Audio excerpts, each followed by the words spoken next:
자, 오류위험물에서는 질산, 에스터류, 유기과산화물, 하이드록실아민, 하이드록실아민 염류, 나이트로 화합물, 나이트로 소화합물, 다이아조 화합물, 하이드라진 유도체 이런 식으로 정정이 되는데 여기에서 더 큰 문제는 지정수량도 바뀌었다는 겁니다. 자, 오류위험물은 지정수량이 10kg, 100kg, 200kg가 아니라 시험하는 방법에 따라서 같은 위험물이더라도 어떨 때는 10kg가 될 수도 있고 어떨 때는 지정수량이 100kg도 될 수 있고 이런 식으로 바뀌었어요. 자, 지정수량이 1종인 경우에는 10kg 그리고 2종인 경우에는 20kg로 바뀌었는데 어떤 경우인지 보도록 하겠습니다. 자, 이 내용은 새로 개정된 부분이라서 우리 교재에는 아직은 수록되어 있지 않아요. 다음 개정판에 수록이 될 예정인데 여러분이 지금 준비하시는 시험에서는 이 규정이 적용이 됩니다. 왜냐하면 7월 31일부터 이 내용을 이제 쓰기로 되어 있거든요. 그래서 기능장이니까 출제가 될 수도 있겠다는 생각을 합니다. 자, 오류위험물을 판정을 할 때는 폭발성 시험하고 가열분해성 시험 두 가지를 해서 위험물을 판정을 합니다. 자, 폭발성 시험은 이거를 이제 열분석 시험이라고 할 거고요. 가열분해성 시험은 압력, 용기 시험이라고 할 거예요. 자, 이 두 가지 시험을 했을 때 폭발성 시험을 했을 때 위험성이 있는 것으로 분류되는지 위험성이 없는 걸로 분류되는지 자, 이렇게 결과가 나올 수 있고요.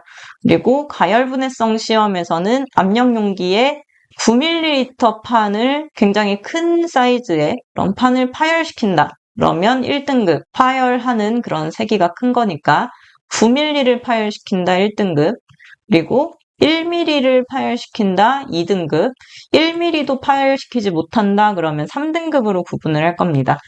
자, 이 내용이 나온다면 뭐 어쩔 수 없지만 일단은 1종과 2종을 구분한다는 면에서 위험성이 있으면서 폭발성도 있는 것 그리고 폭발성이 심한 것들은 위험성이 없더라도 둘 다 제1종으로 구분을 하겠습니다. 제1종은 지정수량을 10kg으로 봅니다.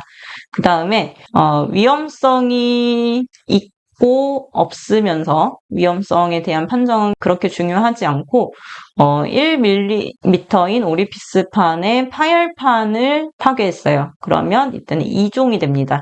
2종은 지정수량이 100kg인 물질이 돼요.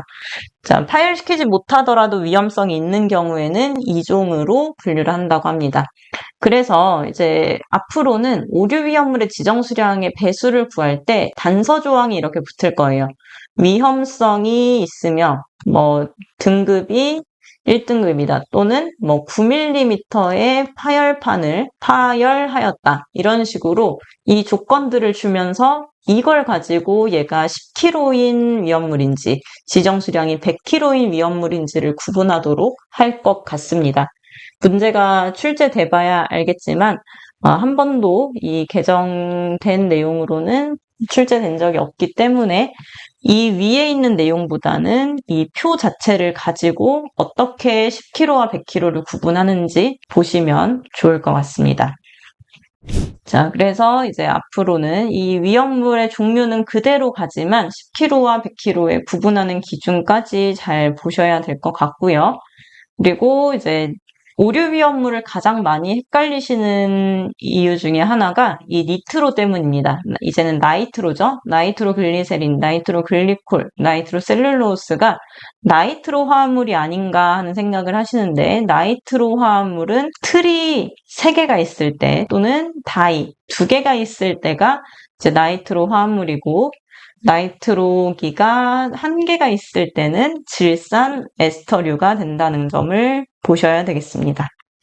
그래서 디니트로톨루엔, 디니트로페놀, 트리니트로까지는 오류위험물의 니트로 화합물이 되는데 니트로벤젠, 니트로톨루엔 이거는 사류위험물 중에 삼석유류로 구분을 할 수가 있습니다. 니트로라는 말 자체로 오류위험물로 혼동하지 않도록 또는 니트로 화합물로 혼동하지 않도록 하셔야 되겠고요. 그리고 구조식상으로 봤을 때 사료 위험물에서 니트로글리세린, 니트로글리콜에 OH가 붙은 이 자리에서 H만 빠져나오고 그 자리에 NO2, 나이트로가 들어갔기 때문에 나이트로글리세린, 나이트로글리콜로 불리는 겁니다. 앞에 사료 위험물에서 했었던 글리세린과 에틸렌 글리콜에서 H 자리에 NO2로 바뀌기만 한 거니까 이 구조식을 한번 써보시고요. 실기시험에서는 구조식을 쓸 줄 아셔야 합니다. 과산화벤조일도 마찬가지고 트리니트로톨루엔도 이제 NO2를 쓰게 되는데 이 사이는 동그라미로 표현을 하셔도 되겠고 이 왼쪽에 있는 O2N이라고 되어 있는 거는 그냥 NO2라고 쓰셔도 상관없습니다. 똑같은 건데 이 N이 탄소랑 결합한 거를 보여주려다 보니까 이렇게 뒤집어서 쓰게 된 거예요. 자, NO2, NO2 이렇게 쓰시면 되겠습니다. 자, 오류위험물은 일반적으로 유기화합물이고 가연성인 물질입니다. 이 사이에 가연물도 있고 산소공급원도 같이 가지고 있어요. 그래서 이 오류위험물을 자기반응성 물질이라고 부르죠. 자기 연소가 스스로 가능하고 비중이 1보다 크며 물에 녹지 않습니다. 벤젠고리를 가지고 있는 대부분의 물질은 물에 녹지 않고요. 대신 자기 반응성 물질이기 때문에 오류 위험물에는 고체인 위험물도 있고 액체인 위험물도 있습니다. 액체인 위험물은 질산 메틸, 질산 에틸, 나이트로 글리세린, 나이트로 글리콜 여기까지 질산 에스터류 중에서 니트로 셀룰로스, 셀룰로이드까지 거기 두 부분만 빼고 위쪽에 있는 위험물들은 액체고 나머지 것들 나이트로 화합물, 트리 나이트로 톨루엔, 트리 나이트로 페놀 이런 것들은 다 고체 위험물에 해당합니다. 액체 위험물은 위쪽에 있는 것들만 해당한다는 것들 고체 액체를 구분해 주시면 되겠습니다. 자, 오류 위험물을 평가를 할 때는 이게 오류 위험물인지 아닌지 알고 싶을 때는 표준 물질인 2,4 다이나이트로톨루엔과 산화 알루미늄을 사용을 하고요. 어떤 장비를 쓰느냐? 시차 주사 열량 측정 장치 DSC라고 부릅니다. 시차 열 분석 장치 DTA라고 불러요. 그래서 말 자체가 어려우니까 DSC나 DTA라는 장비를 가지고 분석한다 정도만 기억해 주시면 좋겠습니다. 자, 육류 위험물은 위험물의 종류가 많지는 않지만 이 자체가 위험물로서의 역할도 있고 산성 염기성 중에 강한 산성 물질입니다. 산화성이 아니라 산화성도 물론 있지만 산성 염기성 중에서 이렇게 H를 가지고 있는 강한 산성 물질이에요. 그래서 지정수량이 300kg임에도 불구하고 1류 위험물에서는 300kg이면 위험 등급이 2등급이었는데 육류 위험물은 1등급으로 봅니다. 산화성도 있으면서 산성 물질이기 때문이다 라고 보시면 되겠고요.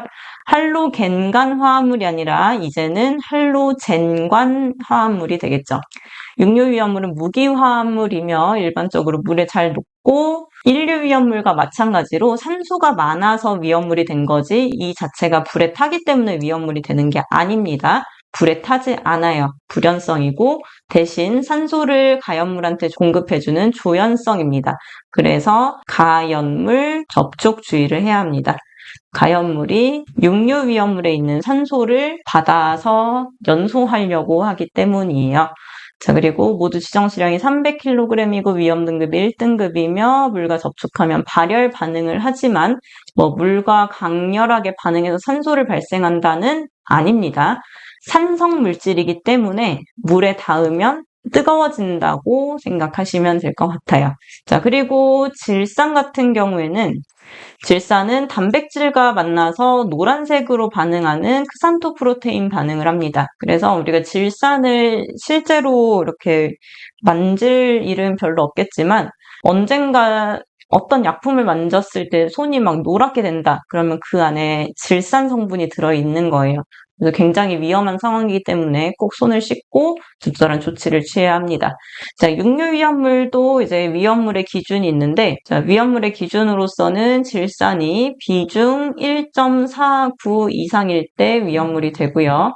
그리고 과산화수소는 36 중량 퍼센트 이상일 때, 36 중량 퍼센트 이상일 때 위험물이 된다는 거, 이 내용이 빠져 있어서 추가해 주시기 바랍니다. 자, 이 아래쪽에 위험물 저장 취급 기준은 육류 위험물에 대한 내용은 아니고 앞에 나왔던 1류부터 6류까지의 특징을 쭉 정리를 하는 건데, 이 기준에 따라서 주의사항도 나오고 화기염금, 물기염금 이런 내용들이 나오는 거라고 보시면 됩니다. 그래서 보통은 이 앞에가 비워져 있으면서 몇 류 위험물인지 찾는 방식으로 출제가 됩니다. 그래서 1, 2, 3류는 되게 쉬워요. 왜냐하면 이런 말들이 그대로 제시가 되기 때문이에요. 철분, 금속분, 마그네슘, 인화성 고체, 자연발화성 물질 이런 내용들이 나오면 앞에 1류인지 2류인지 3류인지 그대로 쓸 수 있겠죠. 대신 사류 위험물은 증기를 발생한다는 게 특징이 되는 단어이고요. 5류 위험물은 과열, 충격, 마찰을 피한다. 고온체 접근도 피하고 과열, 충격, 마찰도 피한다는 게 특징입니다. 6류 위험물은 가연물과의 접촉을 피한다라고 하고 끝납니다. 1류 위험물은 이 뒤에 가연물의 접촉을 주의하고 알칼리 금속의 가산화물의 경우에는 물과의 접촉을 주의해야 한다. 이런 식으로 나오는데 6류 위험물은 짧게 끝납니다. 자, 복수 성상에 대한 분류에서는 이 위험물 자체가 한쪽으로만 딱 분류하기 어렵고 두 가지의 성질을 다 가지고 있다라고 했을 때 산화성 고체 1류죠. 가연성 고체 2류인데 이런 경우에는 2류로 판정을 한다는 뜻이고요. 산화성 고체도 가지고 있고 자기 반응성도 가지고 있으면 5류, 산화성 고체 자연 발화성 있으면 3류, 자연 발화성이 있으면서 금수성 그리고 인화성 액체를 가진다고 하면 3류, 그리고 사류를 가지면서 오류의 성격도 가지고 있다면 오류로 분류한다는 내용입니다. 그래서 이런 복수 성상 물품일 경우에 어떤 걸로 분류하는지를 쓰는 문제로 출제될 수 있습니다. 자, 오늘 위험물 1류부터 6류까지에 대한 내용들을 정리해 봤는데요. 위험물의 명칭, 또 오류 위험물의 경우에는 주의사항, 지정수량 이런 것들이 많이 바뀐 부분들이 있어서 기존 책에 반영되지 않았던 부분이기 때문에 오늘 강의를 들으신 분들한테 특히나 유리할 수 있을 거라고 생각합니다. 이 내용들 필기 때 이제 하셨겠지만 실기 때는 더 정확하게 쓸 수 있도록 연습하시고 저희는 다음 챕터 강의로 뵙도록 하겠습니다.